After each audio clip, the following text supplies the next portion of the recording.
જય માતાજી મિત્રો, કેમ છો બધા? મજામાં છો ને? હું છું સોનલ. સ્વાગત છે તમારું આપણી યુટ્યુબ ચેનલ ચામુંડા સ્ટુડિયોઝમાં.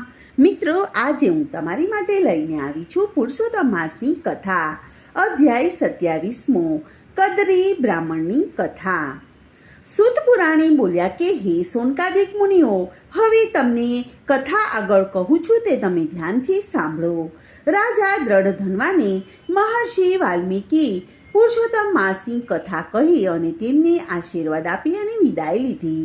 આ પછી રાજાને વૈરાગ્યના વિચારો આવવા લાગ્યા. તેમણે પોતાની રાણી ગુણસુંદરીને કહ્યું કે આ સંસાર અસાર છે, તેમાં મનુષ્યને કોઈ જાતનું સુખ નથી.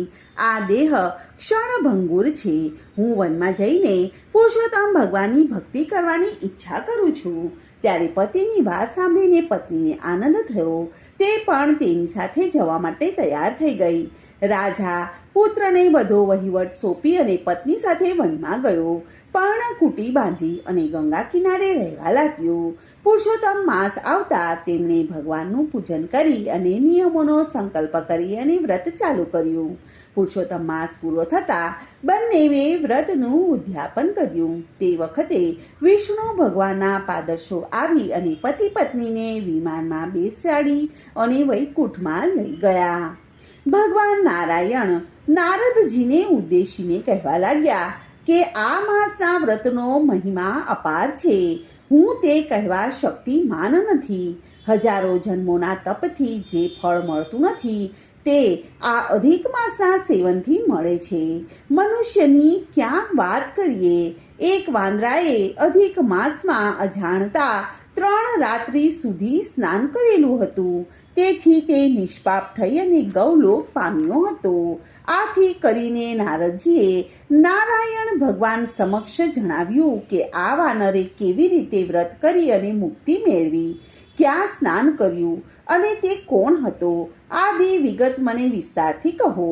નારદજીના આ પ્રશ્નથી ભગવાન નારાયણે જે કથા કહી હતી તે હું તને સમજાવું છું.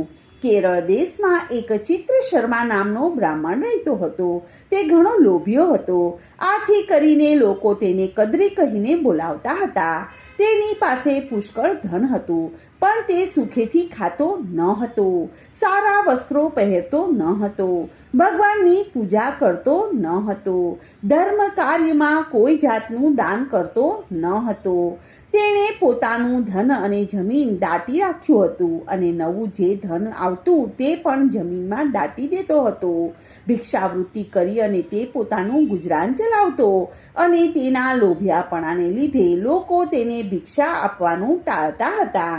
આથી એક દિવસ તે નગરની બહાર આવેલા બાગમાં માળી તરીકે રહેવા લાગ્યો. ત્યાં ઝૂંપડી બાંધી અને તે રહેવા લાગ્યો. તેણે બાગને લગતું બધું જ કામ શીખી લીધું હતું. બાગના માલિકે હવે નગરમાં રહેવાનું રાખ્યું. હવે બાગને લગતા બધા કામની જવાબદારી ચિત્ર શર્મા ઉપર આવી ગઈ હતી. એનો ખોટો લાભ તે લેવા લાગ્યો. જે ફળો થતા તે પોતે વેચી નાખી અને નાણાં ઊભા કરતો. બાગનો માલિક પખવાડિયે હિસાબ માટે આવતો ત્યારે અટ્ટમ સટ્ટમ સમજાવી અને ચિત્ર શર્મા તેને ખાલી હાથે પાછો કાઢતો હતો. એક વખત તે ઘણો માંદો પડ્યો અને તે મૃત્યુ પામ્યો. યમદૂતોએ તેને યમરાજા સમક્ષ ખડો કર્યો. યમરાજાના ચોપડામાં તેના જમા પાસામાં કંઈ જ ન હતું, પણ ઉધાર પાસું ખાસું એવું લાંબુ હતું. આથી યમરાજાએ તેને પ્રેત યોનિમાં નાખ્યો.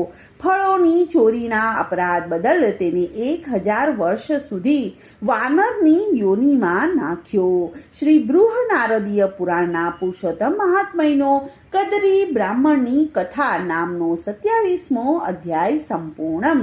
હવે આપણે પુરુષોત્તમ માસની પાવન કથા સાંભળીએ. મેના વ્રતની કથા. કૈલાસ પર્વત ઉપર પાર્વતી દેવી બેઠા બેઠા કંઈ વિચારમગ્ન હતા. ત્યાં બ્રહ્મર્ષિ વસિષ્ઠના પત્ની અરુંધતી આવ્યા.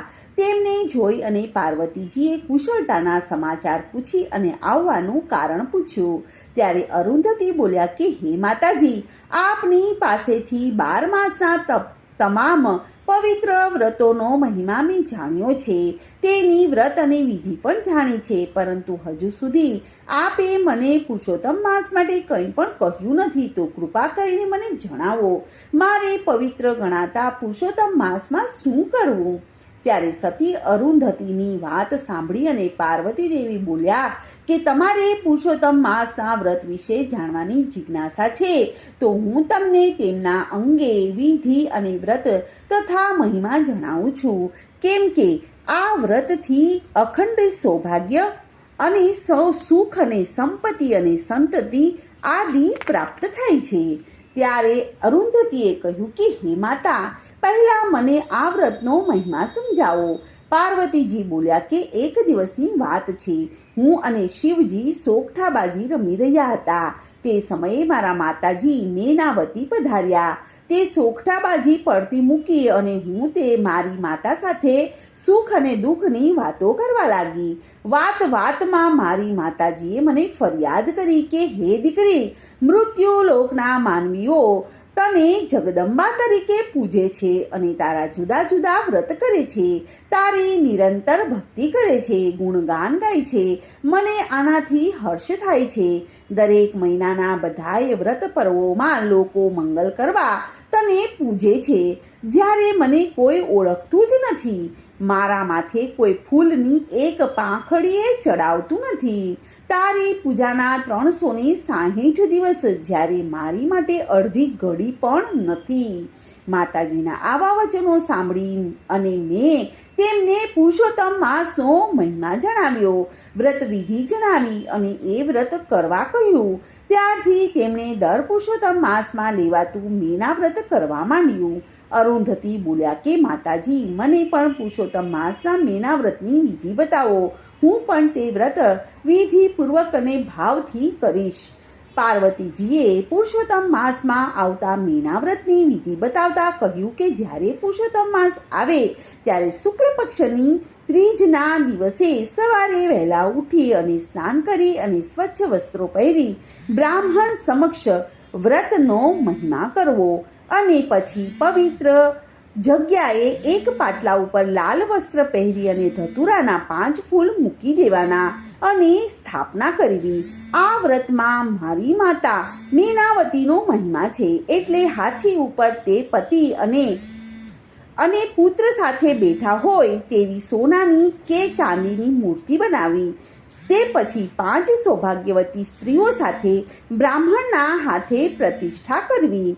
ગાયના ઘીનો અખંડ દીવો પ્રગટાવવો અને રોજ પ્રાંતઃકાળે સ્નાન કરી અને પુષ્પ બધા સુગંધિત દ્રવ્યો વડે મૂર્તિની પૂજા કરવી, નૈવેદ્ય ધરાવવું, આરતી ઉતારવી અને આ વ્રતમાં શક્ય હોય તો ધારણા પારણા કરવા, નહીંતર એકટાણું કરવું. આ પ્રમાણે વિધિ સહિત આખો પુરુષોત્તમ માસ કરવો.